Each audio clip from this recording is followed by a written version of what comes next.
在去年年底，耐克发布了他们的年度团队旗舰 GT Cut 3，而与它同期发售的还有我们今天的主角这一双 GT Cut Academy。整体的外观和配色跟 GT Cut 3非常相似，网上也戏称它为 GT 小3 Cut。就是这样一双耐克的中低端鞋款，成为了今年我被私信问到最多的鞋款之一。那这一双鞋在实战方面的表现究竟如何？欢迎收看由您亲自点赞赞助播出的节目《亚当球鞋》，让我们来看一看这一双鞋究竟是否值得购买。在配置方面，使用了全掌的 Phylon 加上前掌的 Zoom， 鞋面也改为了较为廉价的工程网布。虽然在配置方面跟老大哥有着不小的差距，但是它的重量表现依旧非常出色，单支42.5码的重量在330克左右，并且鞋身的重量分布非常均匀，穿在脚上的体感重量十分轻质，完全不会成为我们在球场上的负担。至于它的脚型适配，鞋楦的宽度略微偏宽，宽脚的兄弟也可以选择这一双鞋，而且侧面的这一块上扳的橡胶也比较柔软，宽脚的兄弟穿它应该也不会有特别明显的不适感。如果有宽脚的兄弟已经购买了这一双鞋的，可以跟正在观看这一期视频的其他兄弟们说一下，它在舒适度方面是不是有问题？它侧面的这一块软质的橡胶是不是会出现一些鞋面卡脚或者是顶脚的问题？好吧。在尺码的选择方面，我平时耐克穿42.5，李宁穿42，这一双鞋我选择42.5还是比较合适的，你可以适当参考一下。整体的包裹锁定还算不错，除了前掌对于像我这样脚型略微偏窄的人来说，鞋面与双脚之间的多余空间略微有一点点偏大之外，其他都没什么问题。而且它的鞋带布局略微有一些靠后，球鞋前段的包裹没有办法通过鞋带来进行调节。对于脚型偏窄的兄弟来说，前掌的包裹紧致程度会稍微差一点。那如果你比较喜欢那一种特别紧致的包裹感受，脚型又比较偏窄，那这一双鞋我建议尽量还是不要去考虑了。那既然是一双耐克的篮球鞋，母外翻这一个问题大家一定特别关注。这一双鞋在我穿下来，我觉得是没什么母外翻倾向的，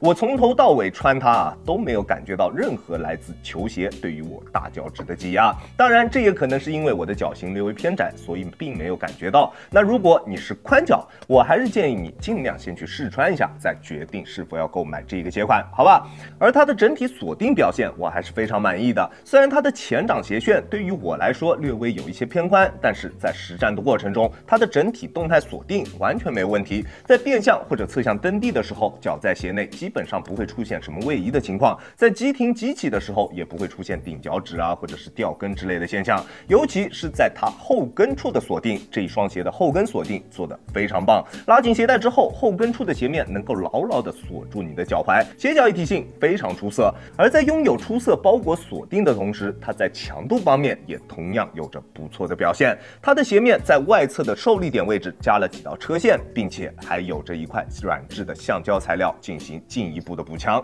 不管做什么动作，它的鞋面都能够很好的兜住我们的双脚。后跟处的港宝硬度也比较适中，在变向的时候，后跟的鞋面也能提供给我们比较不错的支撑。但是你在它的鞋面上几乎找不出任何一个透气网眼，鞋面的透气性确实有一些糟糕。如果夏天想要穿它出去打球，捂脚的感觉应该还是会比较明显的，汗脚的兄弟们需要注意一下。这一双鞋在鞋面方面的表现整体来说还是非常棒的，除了在用料方面略微有一些廉价，透气性也不是特别好之外，其他基本上没什么槽点，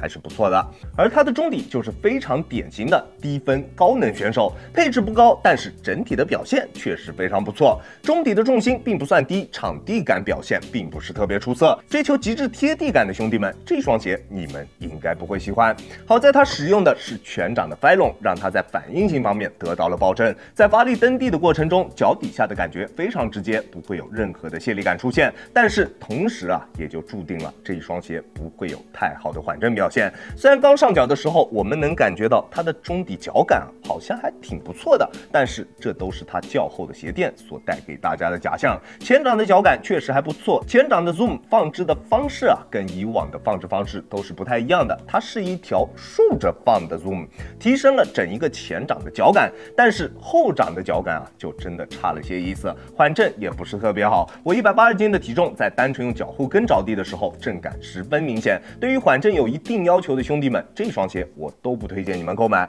除了后跟的缓震不是特别出色之外，它在中底方面还有一个比较明显的缺陷，就是它的足弓支撑。我正常高度的足弓在穿这一双鞋的时候，完全感觉不到足弓处有任何球鞋所提供给我的支撑。除了这2点之外啊，那这一双鞋在中底方面就没什么别的特别明显的缺陷了。前掌的反馈出色，中底的过渡也比较流畅，而且中底的整体刚性也比较高，不管是跑动还是突破的过程中，中底都能够提供给我一定的推进感，整体的感觉还是非常不错的。虽然它的自然弯折点比较靠近它的足中部，但是在实战的过程中，我并没有感觉到足弓处有什么特别明显的拉扯感，这一点就要归功于它这一个较高的鞋头上翘幅度了。前掌不需要有太大的弯折，我们就能进行正常的跑动或者是蹬地突破，而且它的整个中底的硬度是比较均衡的，并不像之前我测试过的那个里弗斯1代一样，整个中底都非常硬，就唯独中间镂空的位置突然变软。而这一双鞋的中底硬度都是比较高的，并没有哪一个位置特别软的这一种问题，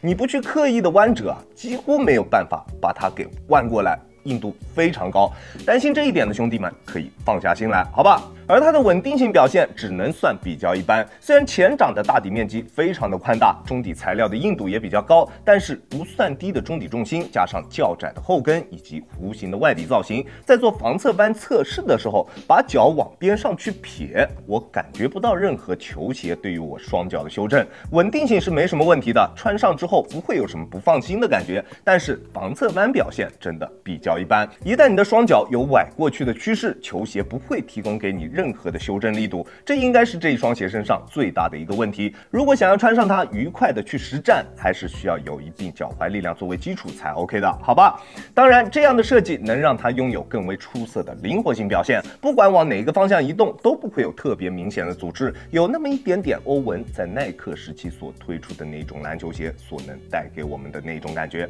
懂我意思吧？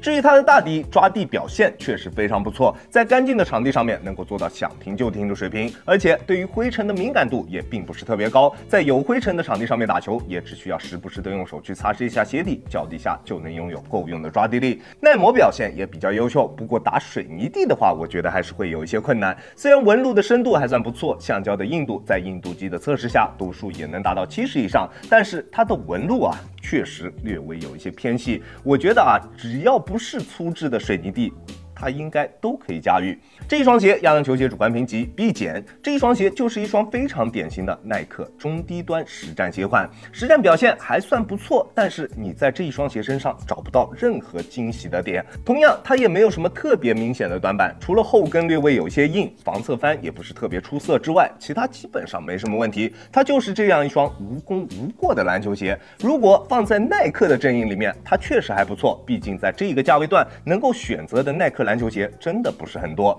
但是放到整一个篮球鞋市场上面来看，它的竞争力就会变得非常弱。毕竟我们国产的篮球鞋现在在300到500这一个价位段有多卷啊，想必大家应该都知道，对吧？那如果你是单纯为了这一个耐克的标志而想要购买这一双鞋，我不会反对，你可以去买。但是如果你就是想要买一双篮球鞋用来实战的，那我们众多的国产篮球鞋一定会是更好的选择。OK， 这就是本期视频的全部内容了。再次感谢大家观看本期的亚当球鞋。如果你觉得我的视频还有点意思，欢迎大家在各大平台搜索亚当球鞋找到我，一定要记得点击关注啊，好吧 ？OK， 那我们下期视频再见吧，大家有空来做 ，Peace。